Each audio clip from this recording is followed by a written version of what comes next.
why did your buildings fall? Because your ways of building are so old, and you know there is earthquakes all the time. And so then they discovered that there are newer wooden houses, okay, which looked like they were the same kind of traditional wooden house, had not used a technology which was there earlier, which was that the house as a box of wooden frame was isolated, was separated from the stone foundation with a layer of straw. So there was an isolation of the base and the superstructure.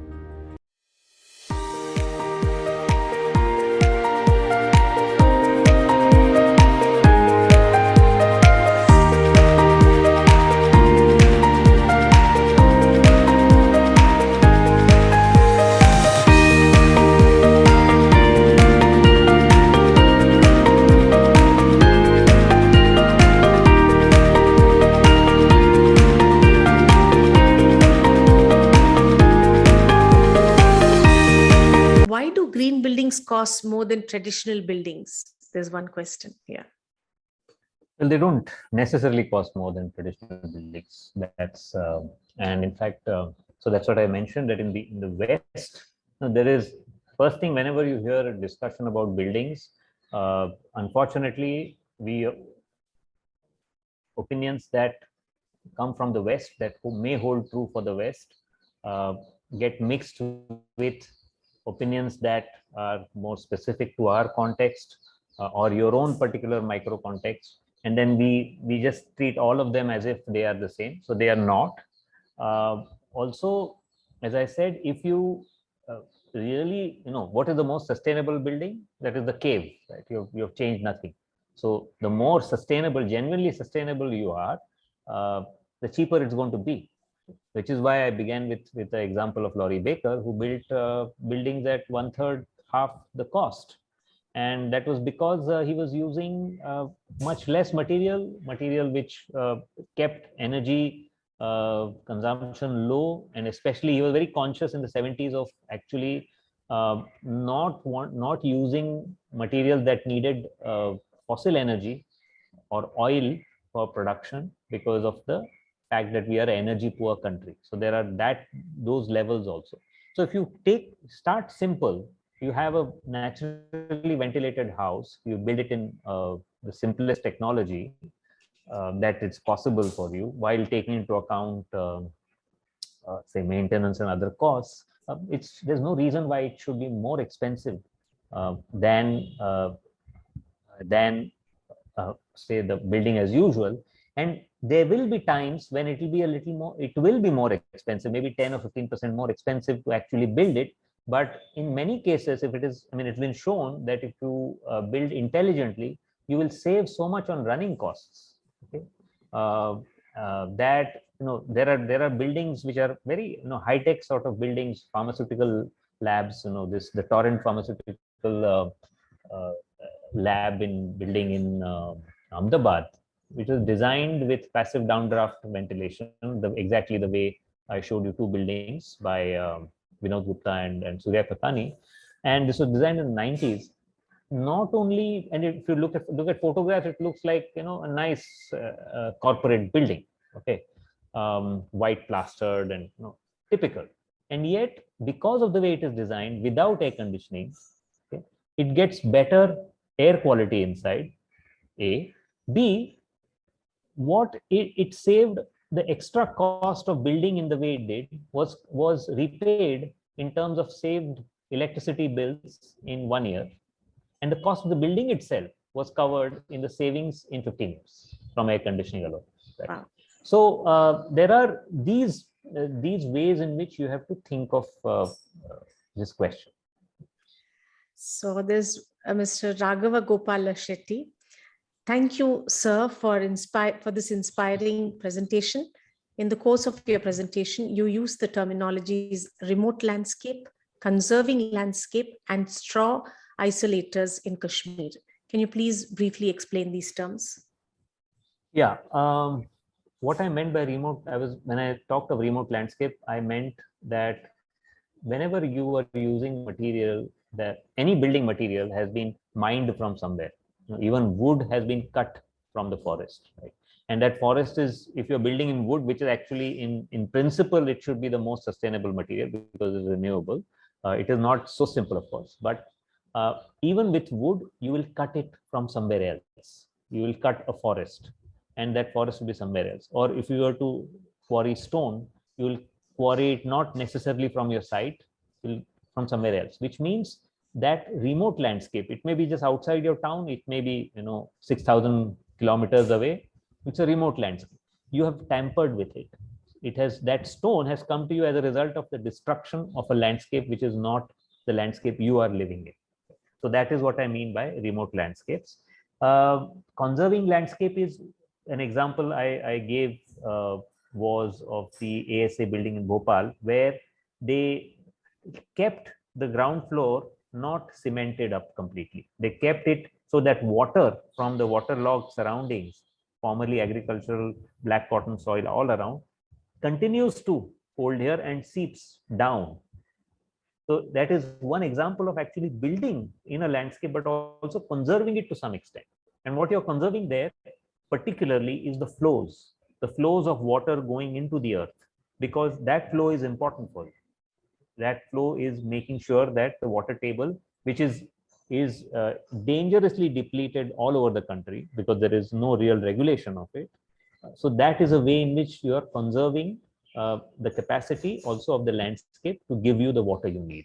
Do you have any pictures of what you're saying about conserving landscape? There was the one image I showed of ASA. I can share it again. You see this image on the right, that is from the Bhopal building, and you'll see in the background those plants growing, and there's probably one more image.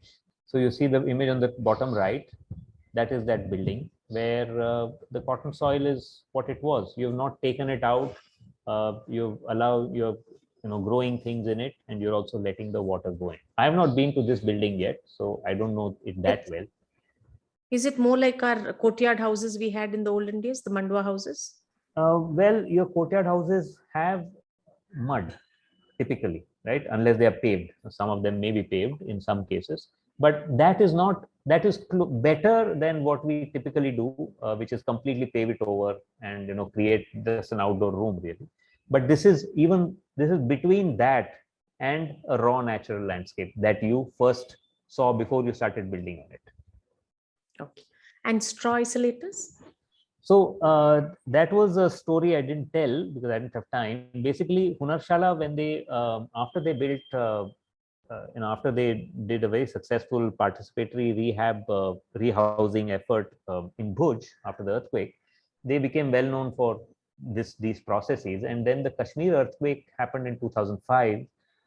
They were called there. There was a crisis because I think the earthquake occurred in something like October or maybe at some such point in the year, and in 2 months it would start to snow.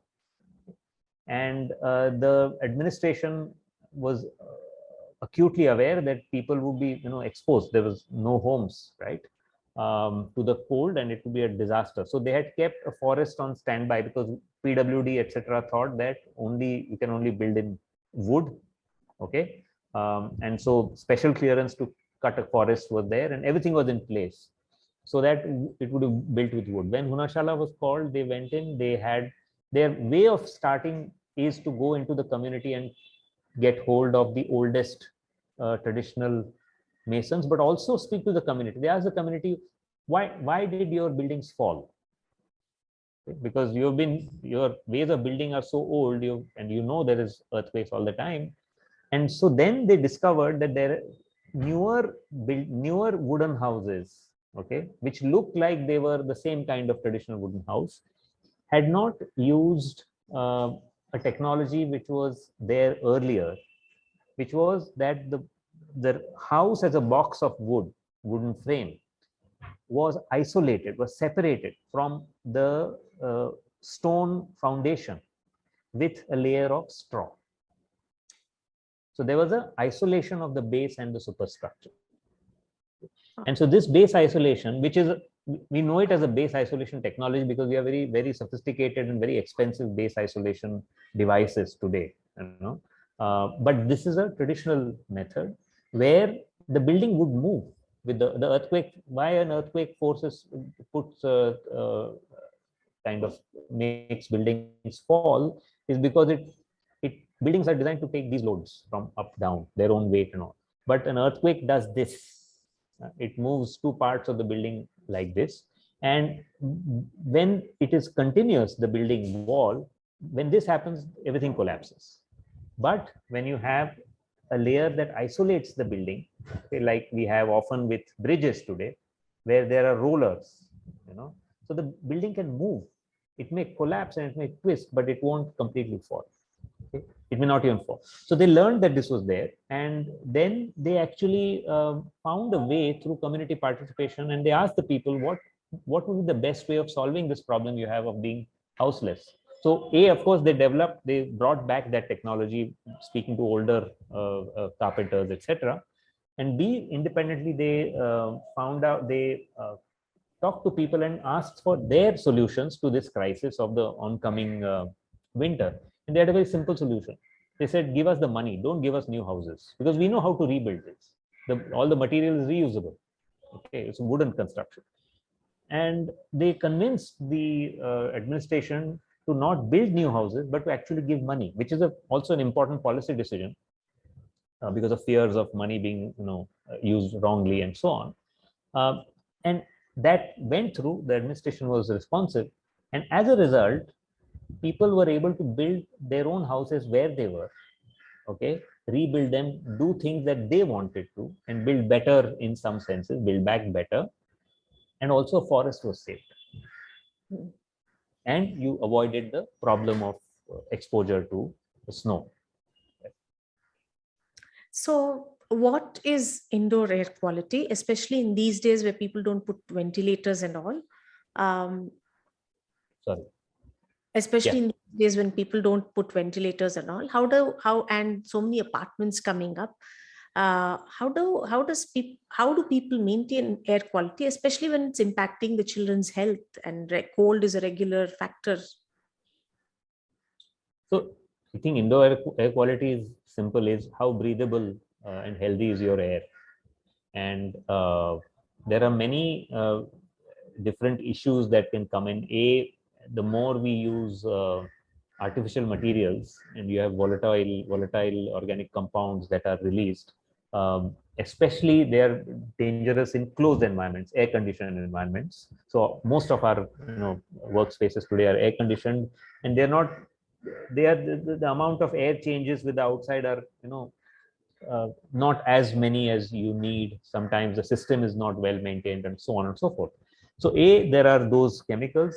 B, to a great extent, we are breathing other people's exhalation in these kind of closed environments. Even though it feels nice and cool and you don't sweat, you're actually breathing pretty bad air. And especially if you have installed split air conditioners in your own house, and you're just relying on door opening and door closing and gaps for fresh air to come in, which is very unfortunate. And so this air quality business comes in also. It varies in the way it will, what is involved in different places. In very dusty places, a lot of dust in the air because of outdoor dust becomes an issue.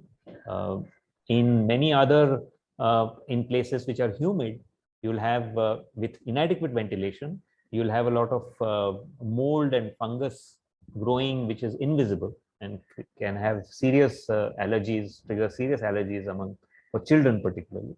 So a lot of these, we have to remember, have been addressed in some ways traditionally, but we have just simply turned away without thinking very often. I mean, the sad part is not that we are using modern techniques.